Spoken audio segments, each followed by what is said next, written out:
Então, abrindo aspas e continuando, certo? Aí ele anuncia o que o existencialismo vai fazer com essas filosofias digestivas da interioridade, etc. Ele anuncia o que vai representar o existencialismo frente a essa filosofia e psicologia, como ele dizia em 1927, empoeirada, que se ensinava na Sorbonne. Agora ele anuncia o que vai acontecer. Abro aspas. Pouco faltará para pôr cobro a essa mole filosofia da imanência, em que tudo se faz mediante acordos e permutas protoplasmáticas, mediante uma morna química celular. A filosofia da transcendência põe-nos no grande caminho, no meio de ameaças, sob uma luz ofuscante. Ser é ser no mundo. Compreenda-se este ser no sentido de movimento. Ser é estourar no mundo, a partir de um nada de mundo e de consciência, para subitamente se estourar consciência no mundo. Tudo com hífen. Se a consciência tenta recuperar-se, se tenta coincidir enfim com ela própria, a quente, com as janelas fechadas, aniquila-se. Quer dizer, a consciência, a essa necessidade, vamos continuar a leitura, a essa necessidade que tem a consciência de existir como consciência de outra coisa diferente dela, né? A fenomenologia chama intencionalidade. Quer dizer, a consciência tenta fechar-se, coincidir consigo mesma, recolher-se em si, ela desaparece. Tá, exatamente porque a consciência é um virtual antropológico, como é a sombra. Uma sombra que tentasse recolher-se em si própria, simplesmente ela desaparece. Uma sombra só ocorre, já vimos, enquanto sombra projetada de um corpo sobre o qual se projeta a fonte luminosa, e só é sombra enquanto outra coisa que a árvore que se projeta, e só é sombra enquanto se projeta. Recolher uma sombra em si, ela desaparece. A sombra só é sombra enquanto estendida desde o corpo que a projeta. A consciência, a mesma coisa, sendo virtual antropológica, tanto quanto a sombra é virtual física, se ela tenta fechar-se em si, desaparece. E desaparece sim. É claro, as pessoas ficam com a ilusão de que estão recolhidas a si mesmas, mas não sei o quê. Isso é tudo alienação, quando não é delírio. Delírio que pode ser muito bem detectado em psicologia, em psicoterapia, em psiquiatria, etc. Não é? Quer dizer, ao fim das contas, é preciso ser simples e franco. Imaginar que somos um eu que está dentro de nós não é nada diferente daquelas pessoas que entram em delírio e cismam que tem um passarinho na cabeça. Qual é a diferença entre eu dizer que tem um eu dentro de mim que sou eu e eu dizer que tem um passarinho na cabeça? Não tem diferença. Não tem. Aí grita o total absurdo da psicologia do eu interior. Dessa psicologia que o Sartre está aí falando. E, mais do que isso, né, deve ficar claro que com isso já foi dito, não estamos negando alma, espírito, nada disso. Pelo contrário, estamos só compreendendo o homem a partir da sua situação mundana. Como dizem aí os espiritualistas, a partir da materialidade em que ele está inserido. Isso não impede que ele tenha alma, espírito, que tenha vida após a morte, não impede nada disso. Só que nós não precisamos misturar essas coisas para compreender o que é um homem concreto em carne e osso psicofísico no mundo. Isso é que faz a psicologia existencialista científica. E o Sartre até aqui veio falando, bem, da consciência e do conhecimento, da possibilidade de conhecimento. Mas o mundo a que a fenomenologia nos devolve nos devolve porque fomos, na verdade, feitos refém, né, do obscurantismo idealista, metafísico, etc. Né? Então ela nos devolve, nos tira dessa alienação metafísica antiga, medieval, clássica e contemporânea, certo? O mundo a que ele nos devolve não é só o mundo do conhecimento, é o mundo do prazer e do desejo, é o mundo também do sofrimento, é o mundo das emoções. E vejam bem, nenhuma filosofia ocidental, até Sartre, reconheceu a relação de percepção sensorial e muito menos reconheceu o prazer gerado nessa relação e o desejo gerado por esse prazer. Nenhuma filosofia, nenhuma psicologia considerou isso. E não considerou isso por quê? Porque já vimos no outro vídeo, toda filosofia precedente ao existencialismo, por princípio, recusou sustentar qualquer coisa, recusou qualquer direito de cidadania epistemológica, vamos dizer assim, para estabelecer conhecimento à percepção sensorial. Então, o existencialismo está trabalhando com aquilo que as religiões, as filosofias e as psicologias mentalistas deixaram de fora. Não está substituindo nada, não está suprimindo nada, está trabalhando aquilo que nunca foi considerado. E a partir daquilo exatamente que nunca foi considerado, é que ele consegue, o existencialismo, esclarecer cientificamente a realidade humana. É só isso. Não sei se estou sendo bem compreendido. Mas, na sequência, ele vai para a nossa vida de todos os dias, vida das emoções, etc. E vai, então, mostrar que a percepção, né, na percepção não ocorre só o conhecimento, ocorre também as afetações, as emoções, etc. E é o que ele escreve. Vejam só. Falei primeiro do conhecimento para me fazer compreender melhor. A filosofia francesa que nos formou já quase não conhece mais nada além da epistemologia. Mas, para a fenomenologia e os fenomenólogos, a consciência que adquirimos das coisas não se limita ao conhecimento. O conhecimento, ou a pura representação, é apenas uma das formas possíveis de minha consciência de esta árvore, de minha relação com a árvore, ou com qualquer outra coisa, ou com outra pessoa. Posso também gostar dela, receá-la, odiá-la, e esse exceder-se da consciência por ela própria, a que se chama intencionalidade, torna a encontrar-se no receio, no ódio, no amor. Odiar outrem é ainda uma maneira de estourar para ele. É encontrar-se de súbito em frente de um desconhecido de que se vê e se sente primeiramente a qualidade objetiva de odiável. Aí está como, de repente, essas famosas reações subjetivas, ódio, amor, receio, simpatia, que flutuavam na salmoura mal-cheirosa dos espíritos, se separam dele. São apenas maneiras de descobrir o mundo. As coisas é que se revelam a nós imediatamente como odientas, simpáticas, horríveis ou amáveis. Ser terrível é uma propriedade de uma certa máscara japonesa. É uma propriedade inesgotável, irredutível, que constitui a sua própria natureza. Jamais a soma das nossas reações subjetivas a um pedaço de madeira esculpida. A fenomenologia reinstalou o horror e o encanto nas coisas. A fenomenologia restituiu-nos o mundo dos artistas e dos profetas.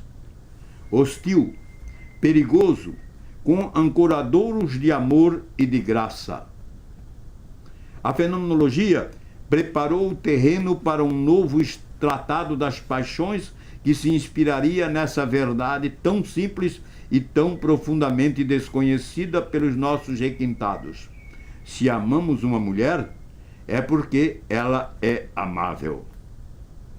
Aqui, depois precisamos meditar um pouco mais, refletir um pouco mais sobre isso. Vejam bem, a fenomenologia nos restitui, nos devolve, nos restabelece no mundo dos artistas e dos profetas.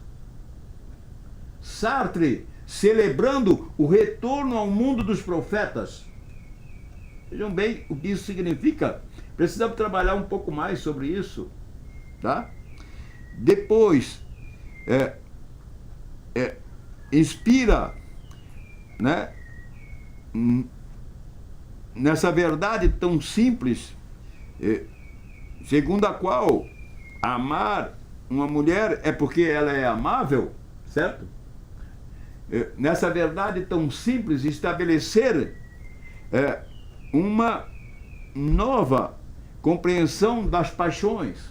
Paixões, é preciso compreender, em filosofia são as emoções. Paixões da alma, paixões do corpo, em Descartes são emoções do corpo e emoções da alma. Paixões que sempre foram atribuídos ao corpo, desde o Bhagavad Gita, né, e dos Upanishadas, de onde Platão tirou um modelo para seus diálogos, e desde Platão, e passando por Aristóteles, e pela Idade Média, e vindo, e chega em Descartes, e vem pela Idade Clássica, e vem pela Idade Contemporânea, paixão sempre foi considerada coisa do corpo.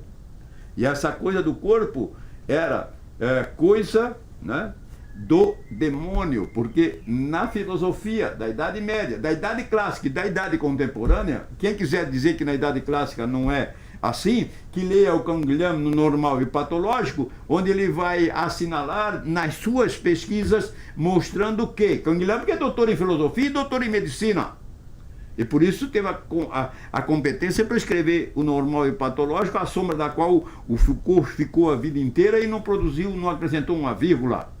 Leia o Canguilhem no Normal e Patológico, está lá escrito: na Idade Clássica o médico disputava as almas com o diabo no interior das pessoas. Quer dizer, franca Idade Média. O entendimento de que as coisas do corpo são coisas do diabo e as coisas de Deus são coisas da alma. Por isso também essa filosofia preconceituosa com as emoções, com o corpo, com a percepção sensorial, etc. Na Idade Média, eles procuravam a marca do diabo no corpo da mulher. Qualquer mancha, qualquer coisa, dali o Maleus Maleficarum, qualquer mancha, qualquer coisa que indicasse o pacto com o diabo, porque o entendimento era de que o diabo tinha ação sobre o corpo, mas não tinha ação sobre a alma. Então a lógica era essa: a mulher estava possuída pelo diabo, quer dizer, por emoções, como por exemplo as emoções histéricas, depois mais tarde bem verificadas, ela estava possuída pelo diabo, é o diabo que estava atuando no corpo dela. Então a lógica era simples: o diabo fica com o corpo e a alma vai para o céu, então vamos destruir o que é do diabo. Levavam a bruxa para a praça pública, colocavam numa fogueira, num alto de fé, numa cruz, colocavam fogo embaixo e matavam, e ela morria para ir para o céu. Quer dizer, tentavam na verdade destruir aquilo que era do diabo, que era o corpo. Monges dormindo dentro de sacos de batata. E aí muito mais. Ao trabalhar sobre as emoções, tenho ali toda a antropologia que estuda isso. Mas estou falando aqui para chamar a atenção para a significação desse resgate do mundo das emoções, dessa atenção para as emoções, desse esforço para compreender o mundo das emoções, sem o preconceito, sem já, né, o preconceito, né, teológico, medieval, segundo o qual as coisas do corpo não merecem confiança, não merecem atenção, porque são coisas do diabo. Não é coisa diferente que Descartes está entendendo e tentando passar e ensinar quando despreza todas as percepções sensoriais, dizendo que, no discurso do método, que o gênio maligno pode nos enganar com as percepções, por isso temos ilusão de ótica. Por isso as percepções não são confiáveis. Por quê? Porque o demônio pode interferir nas percepções. Mas o demônio não pode interferir nas ideias inatas. Daí vem toda a doutrina de Descartes, que todo mundo sabe, é o racionalismo clássico e contemporâneo. Husserl se pretende o verdadeiro cartesiano.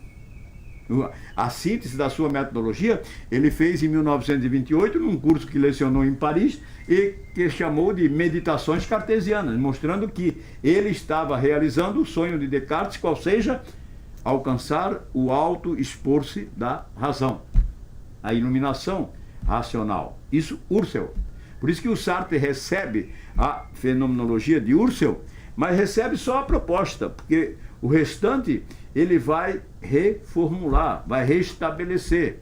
É só ler a introdução do Ser e o Nada, já se vê como o Sartre revisa, supera, corrige os descaminhos de Husserl e de Heidegger, que pela fenomenologia, distorcendo a noção de ciência e a noção de fenômeno, foram desembocar no idealismo transcendental e na filosofia da finitude do Martin Heidegger. Só por quê? Porque não foram fiéis à noção científica de fenômeno, à noção de fenômeno sobre a qual trabalhou a ciência moderna desde o século XVII. Por aí passaram a trabalhar com fatos cuja série sempre remete ao infinito, caíram no misticismo empírico, metafísico, medieval e antigo. Ficou Heidegger propondo voltar aos pré-socráticos e ficou Husserl pretendendo realizar o alto esforço da razão, quer dizer, o projeto cartesiano em última análise. Isso Sartre esclarece muito bem na introdução do Ser e o Nada, em todos os detalhes.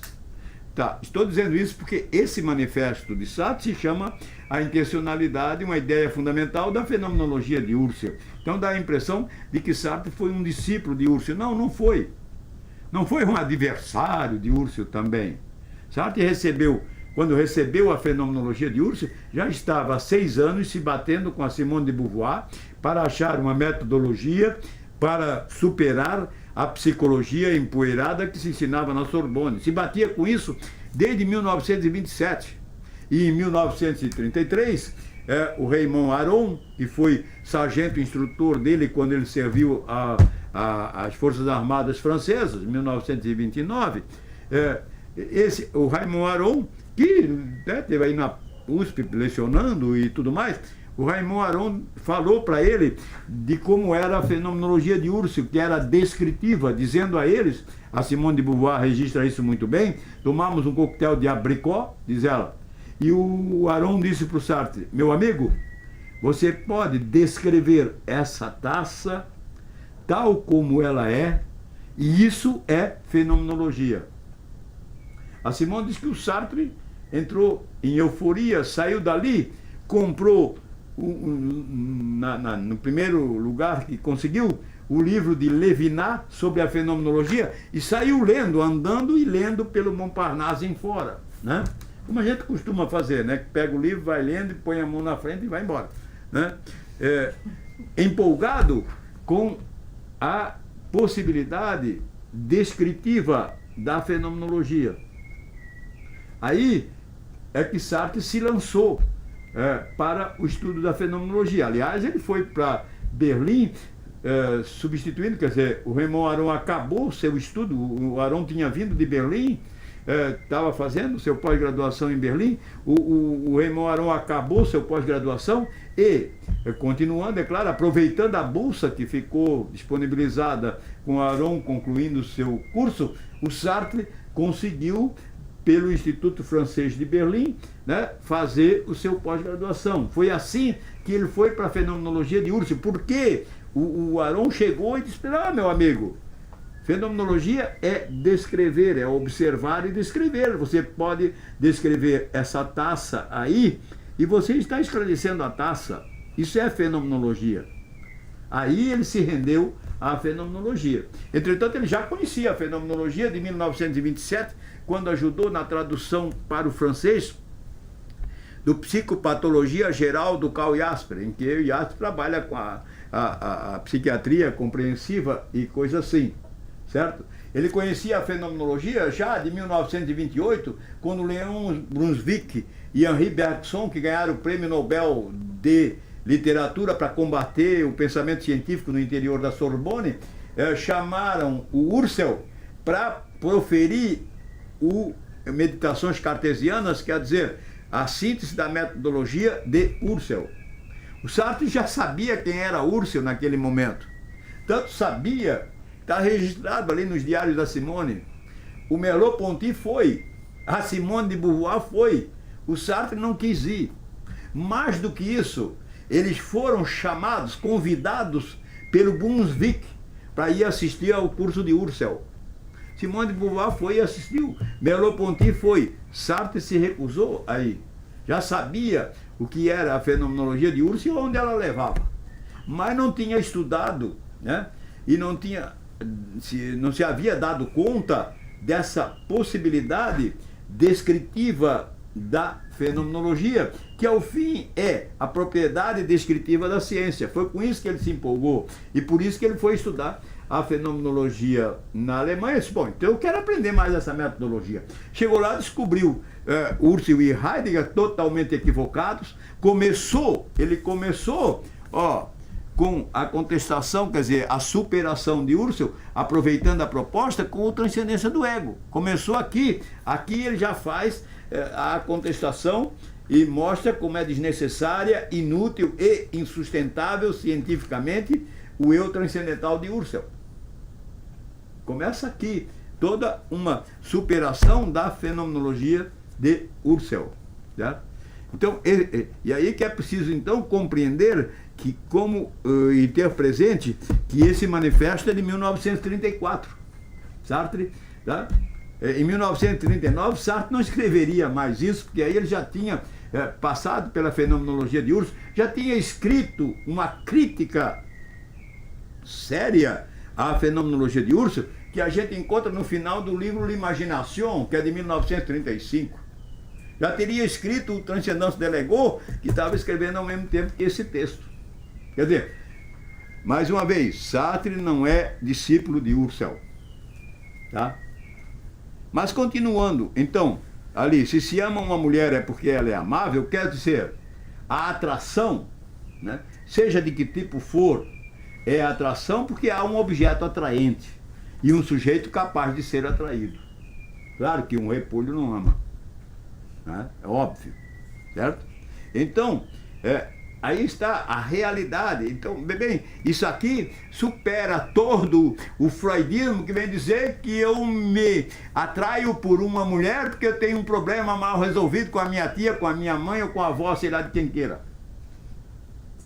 Não é por isso que eu me atraio por uma mulher. Eu me atraio por uma mulher porque ela é atraente. E se eu me permito, me atraio. Isso é uma ruptura com todo o freudismo, com todo o mentalismo. Tá? Ou alguém, por acaso, não conhece a noção de projeção na psicanálise. Quem tiver esquecido é só ler o paciente psiquiatra Dr. Vandenberg, que ele faz uma excelente análise, bastante objetiva e bastante clara e competente da noção de projeção. Tá?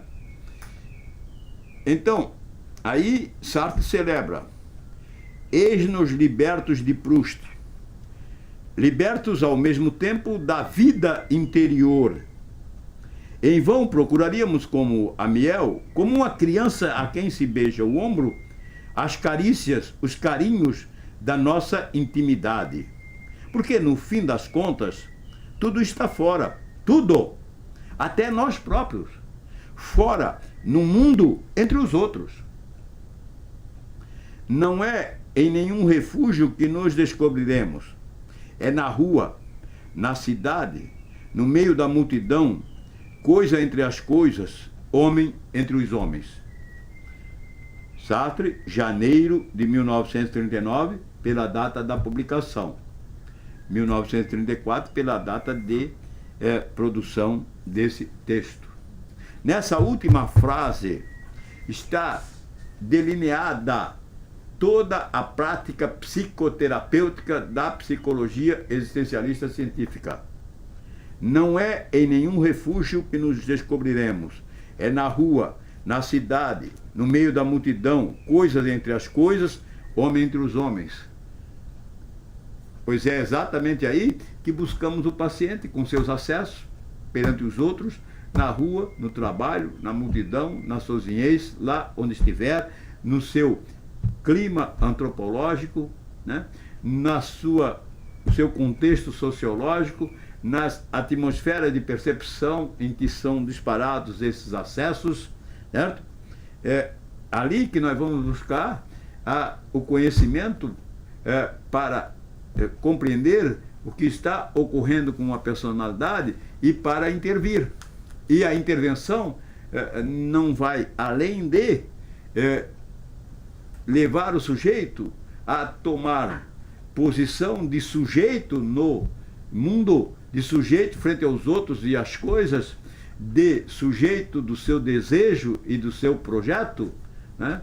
E aí que ocorre a superação de qualquer dificuldade emocional, de qualquer dificuldade psicológica, devolvido à condição de titular do seu ser, porque sujeito no meio das coisas e dos outros, se escolhendo, se decidindo, correndo os riscos do mundo terrível e no mundo maravilhoso, correndo esses riscos no mundo dos artistas e dos profetas, ninguém tem problema psicológico. Tem quando não consegue lançar-se para os outros, para o mundo, para as coisas, aí está o problema psicológico. E sempre por função de impasses na vida de relação com as coisas, com os outros, impasse na vida de relação interpessoal, no sociológico, no antropológico, no social, tal como referi há pouco, como conseguiram detectar, verificar e trabalhar lá os psiquiatras de Londres, David Cooper, Ronald Lang e Aaron Esterson, que no pavilhão 21, em 1960 já, de cada 100 esquizofrênicos que entravam, eles recuperavam 60.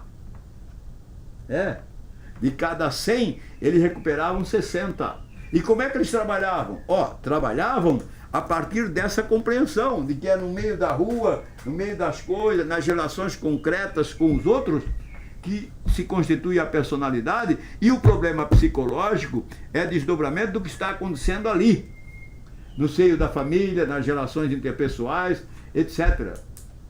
É exatamente a psiquiatria pós-mentalista que eles desenvolvem, e que por ser pós-mentalista se chamou antipsiquiátrica. Então, eles, muito antes de nós, trabalharam com a psicologia, com a psicanálise existencial e escreveram sobre Sartre, tanto que tem ali o Razão e Violência do Lang e do Cooper, que é uma leitura prefaciada pelo próprio Sartre, uma leitura do Questão de Método e do Crítica da Razão Dialética.